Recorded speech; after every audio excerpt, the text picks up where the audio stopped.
That's right. The Crusader's back. In today's video, I'm going to be making a video about the CFPB, it getting cut, and how it's going to be affecting the credit repair industry, trade lines, and also you as consumers. So without further ado, let's go ahead and get started. First thing I need to talk about is the CFPB, and what the hell is it? Well, how did it form? The CFPB came about after the great financial crisis, back when the housing market crashed. If you guys all remember, who were old enough, housing prices skyrocketed in the early 2000s and then crashed because the banks were giving people loans that they shouldn't have been given loans. A lot of people got hurt because of it. It was back when George Bush was president. Now, we can go back and forth on who's to blame for all of that. But what I will say is that the CFPB has been in operation ever since then. And the CFPB has basically been another cop on the street, per se, as far as making sure that banks and financial service providers are all following the laws and all that kind of good stuff. As of right now, there are three cops on the street when it comes to enforcing regulations when it comes to financial services. One, FTC, we all know about that one, how Mike in the credit game, we all know how that story ended. Then we've got the CFPB, which they've gone after tons of banks. They've gone after the credit bureaus. I'll leave a link in the description to show you guys a list of all the people they've sued. It's a lot.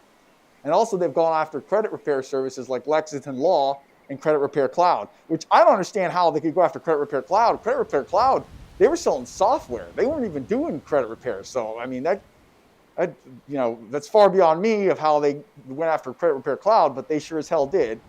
And the third entity or cop on the street that was enforcing regulations is the state and local governments, as far as where the business is operating out of. But the two main ones were the CFPB and the FTC.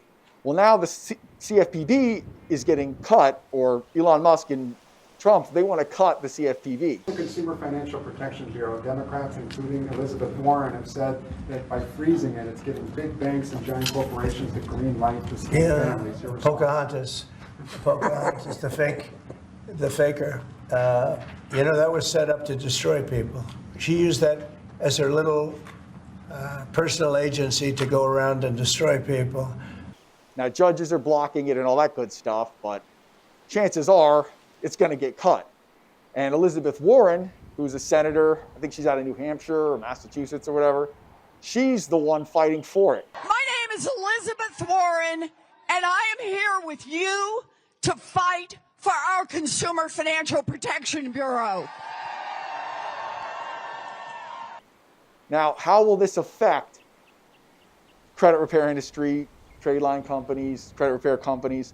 In the short term, what's going to happen is I bet that there will be more companies popping up because now, let's face it, there's less people enforcing the regulations. Now, again, there's still, the FTC is still there, and they're a scary bunch, and also the state regulators, but the CFPB is not going to be there anymore. So there will be, in theory, less regulation. So there is going to be more predatory lending, like buy here, pay here places. Remember the check cashing places? And Scott, you're okay with us, right? Those places, they're like, oh, we help people when they go and they do the payday loan and charge you, 1,000%. Well, there's going to be a lot more of that stuff popping up because the way it works in America, I guess anywhere, is if there's a way to make money, people are going to do it, especially if regulations get laxed. So I would think in the short term, there's going to be an explosion in credit repair companies, even more so than now, trade line companies, and also predatory lending, like with student loans, these small companies that work in conjunction with the school, and they basically are like, oh yeah, if you go to the school, we can get you the student loans and all that kind of stuff, and they charge super high interest rates. The thing that I would say, if you're a customer, is definitely read the fine print, because there's going to be a lot more of that. And there's definitely going to be entities that are going to be coming out of the woodwork that are going to be trying to take advantage of this. Now, is it a good thing or is it a bad thing? I'm going to explain to you right now. The CFPB isn't necessarily like this guardian angel that's making sure everything's okay. One side wants to make you think that, but in actuality, the CFPB is a government agency and they need to justify their existence. And how do they do that? by finding people breaking the law and suing the shit out of them, which they have been doing a lot of. If you can see, they're going after Cash App, they're going after Block. They just filed an injunction against them. They've gone after all the credit bureaus. They pretty much sued every bank. I mean, it's crazy. Now, are all these people doing bad things? I don't know. I'm not a lawyer. I don't know exactly their inner workings. But what I'm saying is that if you've got an entity that's suing all these service providers that we all love, I know a lot of people love Cash App, and a lot of people love getting money from the banks as far as getting loans, credit cards, and all that kind of stuff. The more that the CFPB puts pressure on them, it's harder for the banks to issue the products to us that we love. So there's a fine balance. There's a fine line that you need to walk as far as having the protections you want, make sure you don't get screwed, and also being able to have the products that you want, like being able to get home loans and things like that. So it's like a scale thing. Do I feel as though that they've kind of overstepped their bounds? Yes. The fact that they've sued the shit out of pretty much every financial institution and credit bureau shows, I mean, you're telling me they're all breaking the law? They're going after the credit bureaus because for not removing negative items. And what I will say about this is, for those of you that don't know, TransUnion, Experian, and Equifax, they are a service. They are not government. They are a private organization, private business that helps lenders decipher people's creditworthiness.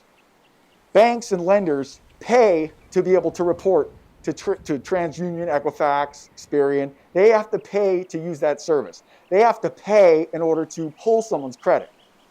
So it is very important that those service providers provide accurate information for these lenders, because the lenders, what they don't want to have happen is they go and issue credit and then someone defaults and they have to take a loss. So the credit bureaus, it's in their interest to keep people's credit as accurate or error on the bad side, because the credit bureaus, they would rather have someone get denied that was credit worthy versus having someone get approved that wasn't. That's the way their mindset is, because the lenders, obviously, every time somebody defaults, and if, let's just say that they issued them credit and they had good credit at the time, and then all of a sudden after 2 months they default, the people who are paying for the service are like, what the hell is this? You guys said he had 750 credit and then he defaults after 2 months and we had to lose thousands of dollars.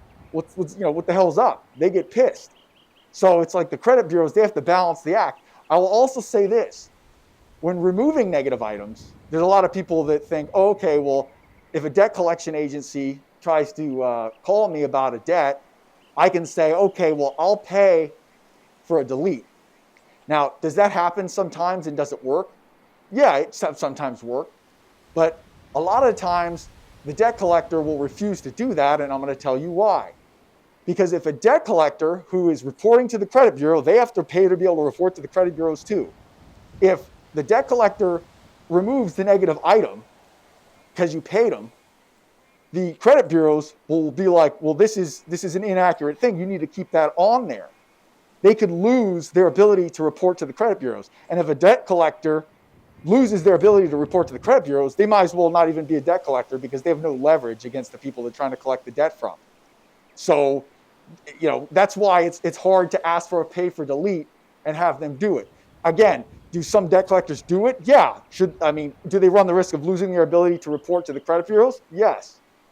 Another thing that's going to happen is that people who are running credit repair services and credit repair companies, they're going to find it harder to remove negative items because they no longer have the CFPB to leverage to get people to get the bureaus to remove negative items.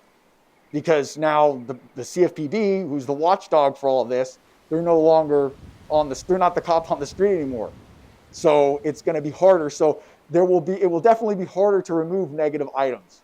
That is a guarantee, because that was the entity that was always mostly called upon in order to get it done, because they're there to enforce the Fair Credit Reporting Act. So, who knows? Who knows exactly if this is going to be a long-term thing, if the CFPB will be gone for good, or if it will just be a short-term thing. But I will guarantee you this: it's going to get harder to remove negative items, and there's also going to be a lot more entities popping up as far as small buy here, pay here, like predatory lending outfits, and also a lot more credit repair services, because there's less regulation on them now. So that's my 2 cents.